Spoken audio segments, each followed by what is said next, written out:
Hi viewers, welcome to my cooking channel flavours of table. आजकल नवरात्र व्रत का series चल रही है। उम्मीद है आप लोगों को मेरी सीरीज़ पसंद भी आ रही होगी और बहुत लोगों ने मुझे प्यार भी दिया है, आप लोगों ने मुझे विश्वास भी दिया है और बड़ा अच्छा लगता है जब व्रत में भी हम तरह तरह के चटपटे व्यंजन बनाकर खाते हैं। तो व्रत का तो पता ही नहीं चलता, बल्कि ऐसा लगता है कि व्रत के बहाने हमें एक सूखी सब्जी रोटी के अलावा इतने सारे आइटम खाने को मिलते हैं, है ना। क्या आपके साथ भी ऐसा है? मुझे तो ऐसा लगता है व्रत तो एक बहाना होता है और तरह तरह की चीज़ें बनाकर खाना और उनको बनाना बहुत अच्छा लगता है। आप इंजॉय कर रहे हैं व्रत को या नहीं? कमेंट करके बताएं आपके व्रत कैसे चल रहे हैं। और व्रत की जो सीरीज में बना रही हूँ वो आपको कैसी लग रही है, एक बार कमेंट करके बताएं तो मुझे पता भी चले कि मेरी कोशिश कामयाब है या नहीं। अब आज है व्रत का 5वां दिन और आज हम बना रहे हैं, बता दूं?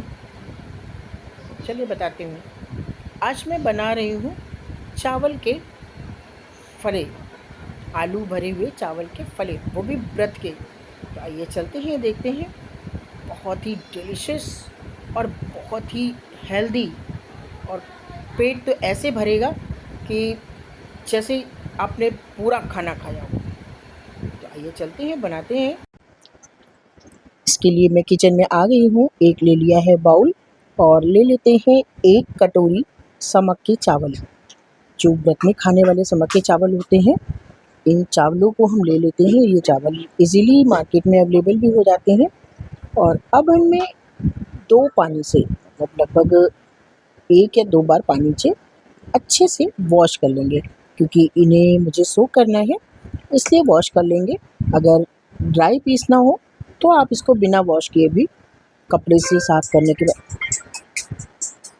और अब हम इसमें डाल देंगे लगभग थोड़ा सा, जो चावल है उसके थोड़ा सा ऊपर तक पानी रहे इतना पानी ऐड कर देने के बाद रख रख देंगे हम इसको 20 से 25 मिनट के लिए। लगभग 25-30 मिनट हो गए हैं। उसके बाद हम निकाल कर पानी फेंक देंगे और ऐड कर देंगे जार में सारे चावलों को। इसमें हम कोई एक्स्ट्रा पानी नहीं डालेंगे, क्योंकि चावल में काफ़ी हद तक पानी है। वो पानी इसके लिए सफिशिएंट रहेगा, क्योंकि अगर हम पानी ऊपर से ज़्यादा ऐड कर देंगे तो इसमें स्मूथनेस नहीं आएगी पीसने में। अब चावलों में फ्लेवर लाने के लिए मैंने ऐड कर दिया है 1 हरी मिर्च, थोड़ा सा नमक।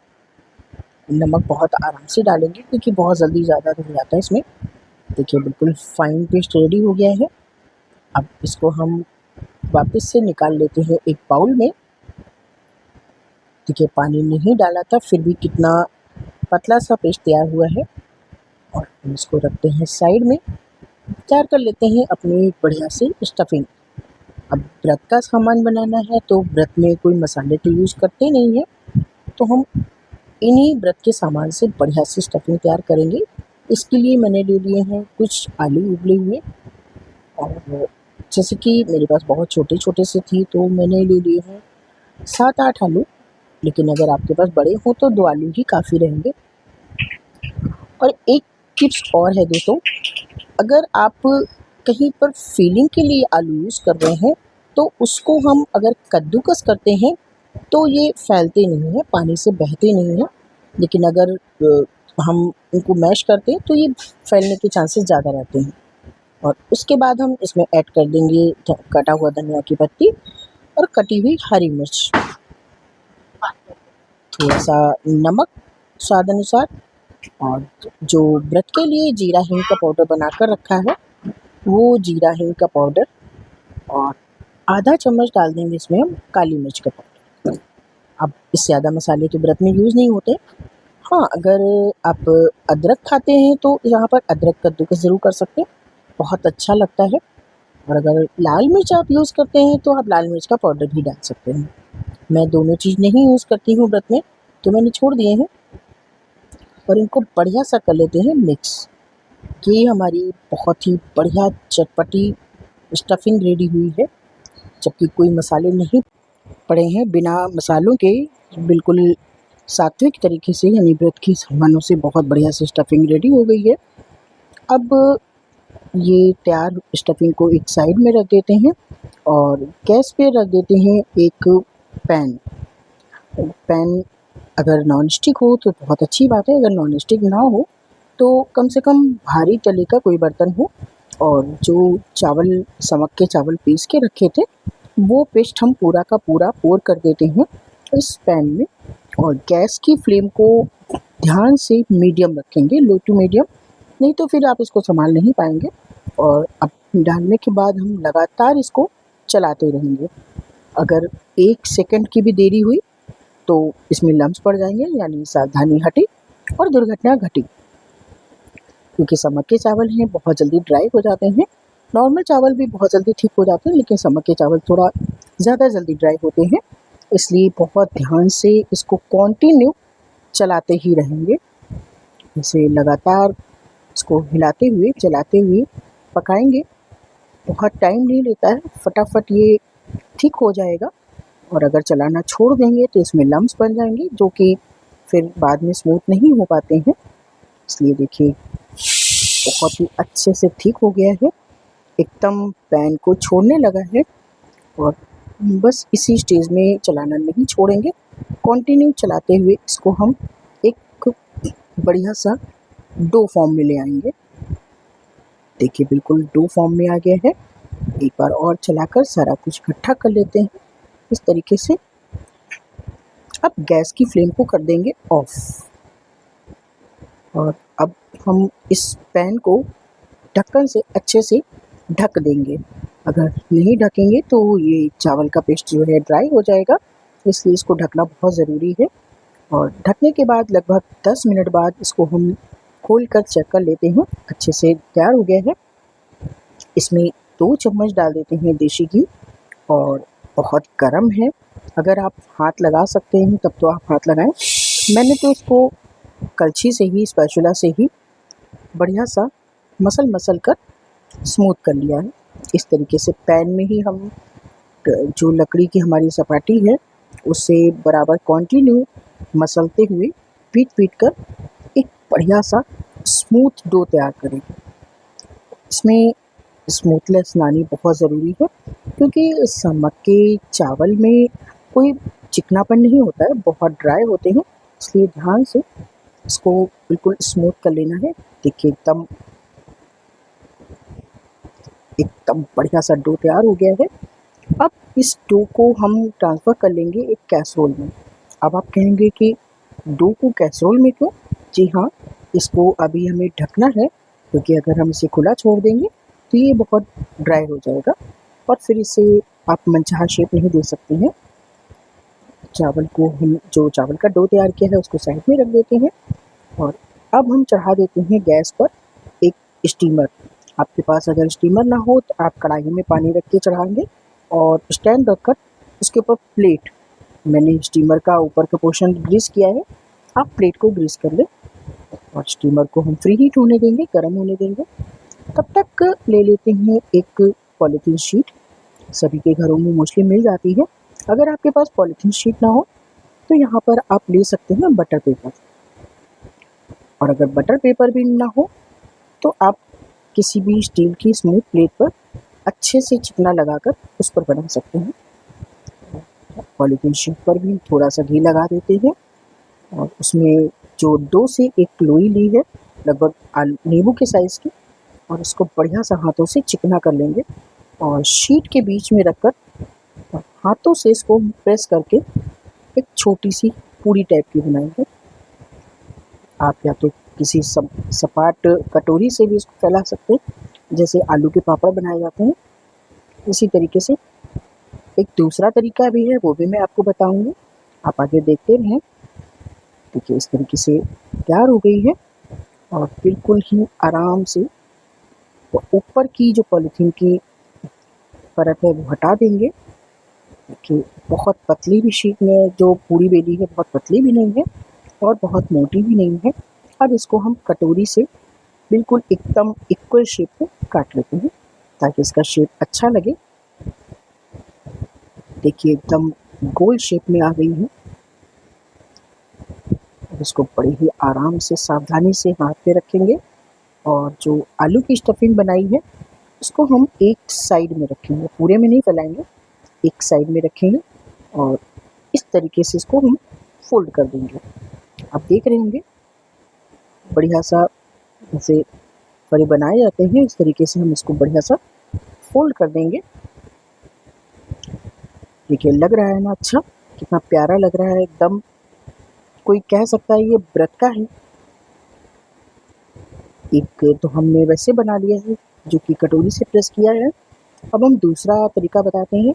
एक लोई लेते हैं, उसको बढ़िया सा हाथों से स्मूथ कर लेंगे और शीट पे थोड़ा सा ऑयल लगाकर यानी घी लगाकर उसको शीट को पलट देंगे और अब लेंगे हम रोटी बेलने वाला अपना बेलन और बेलन से बिल्कुल आराम से हल्के हल्के, बहुत हल्के हाथों से इसको हम पूरी के शेप का बेल देंगे।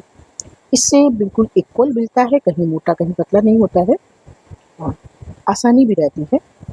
इस तरीके से देखिए बहुत प्यारी सी पूरी मिल गई है।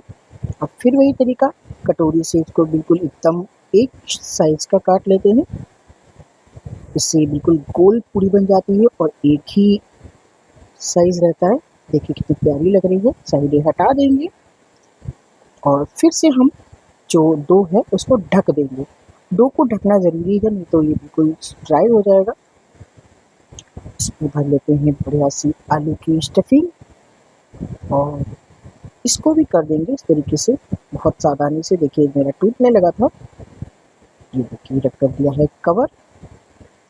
इसी तरीके से सारे फले हम बना लेंगे।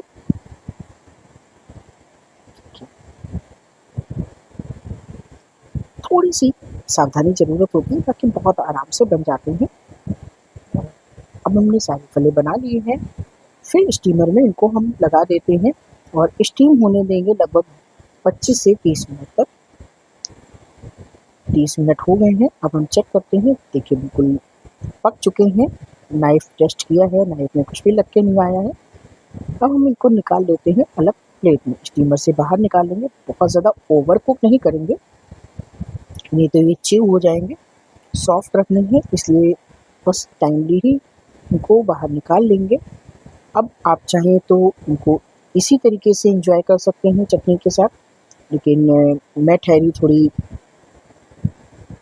किसी भी चीज़ में एक अपना एक्सपेरिमेंट करने के लिए, तो मैंने चढ़ा दिया है गैस पर पैन और इसमें हम डाल देते हैं घी थोड़ा सा और इस घी में थोड़ा सा गर्म हो जाने देंगे।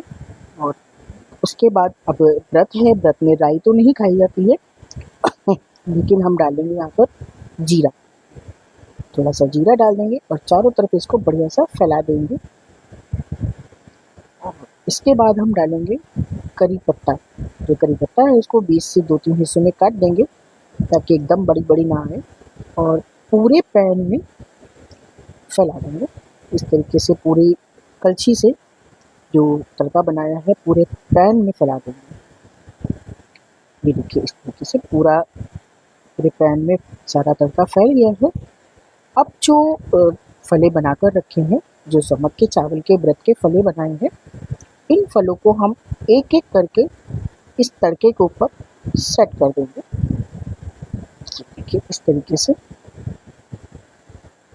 अब ये टाइट हो चुके हैं, इनको उठाने में कोई दिक्कत नहीं आ रही है ज़्यादा।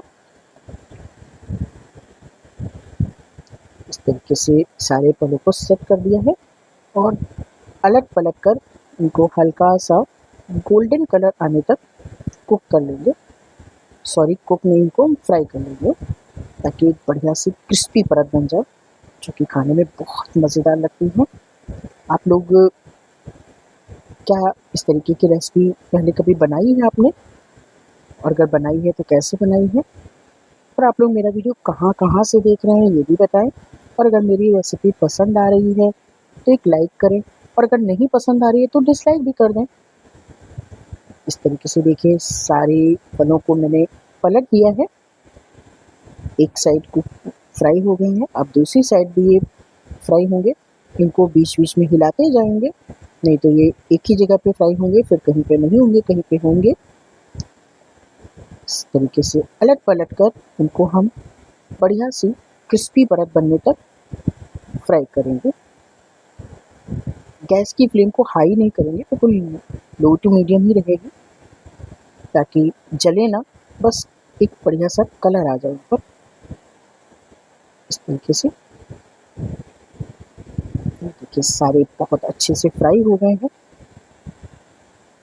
मैंने कट करने की कोशिश करी तो इसमें जो स्टफिंग है वो निकलने लगी है, तो इसलिए कट ना करें आप इनको इसी तरीके से।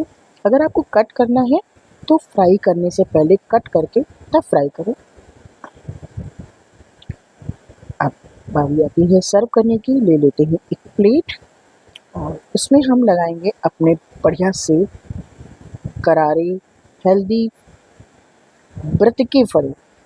कोई कह सकता है ये व्रत के बने हुए हैं। आप जो भी इन्हें देखेगा वो यही कहेगा कि व्रत है, और इस तरीके का नाश्ता देखने वाले को भी ताज्जुब लगेगा कि कैसा नाश्ता है।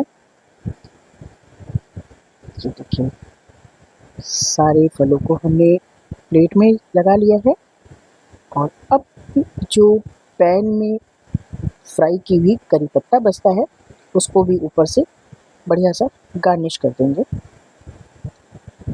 करी पत्ता जो भुना हुआ होता है बहुत यम्मी लगता है। इस तरीके से, और इसके साथ अब सर्व करेंगे बढ़िया सी हरी चटपटी चटनी। और आज कुछ मीठा नहीं बनाया है तो रखते हैं एक केला। यहाँ पर आप कोई भी फ्रूट्स ले सकते हैं। देखिए आज के 5वें दिन की हमारी व्रत की थाली तैयार हो गई है। आप लोगों को ये थाली कैसी लगी, ये पेट भराऊ व्रत का खाना कैसा लगा? आप इसको खाना बोल सकते हैं, नाश्ता बोल सकते हैं, स्नैक्स बोल सकते हैं, कुछ भी बोल सकते हैं, पर खाने में बहुत मज़ेदार है। एक बार आप बनाकर ज़रूर देखें, और अगर रेसिपी पसंद आए तो एक कमेंट ज़रूर कर दें। आपके कमेंट से मेरा बहुत मोटिवेशन होता है। मैं तो चली भगवान जी को भोग लगाने, और भोग लगाने के बाद मैं अपना जो मैंने बनाया है उसको एंजॉय करूँगी। और आप लोग फटाफट कमेंट करें और एंजॉय करें।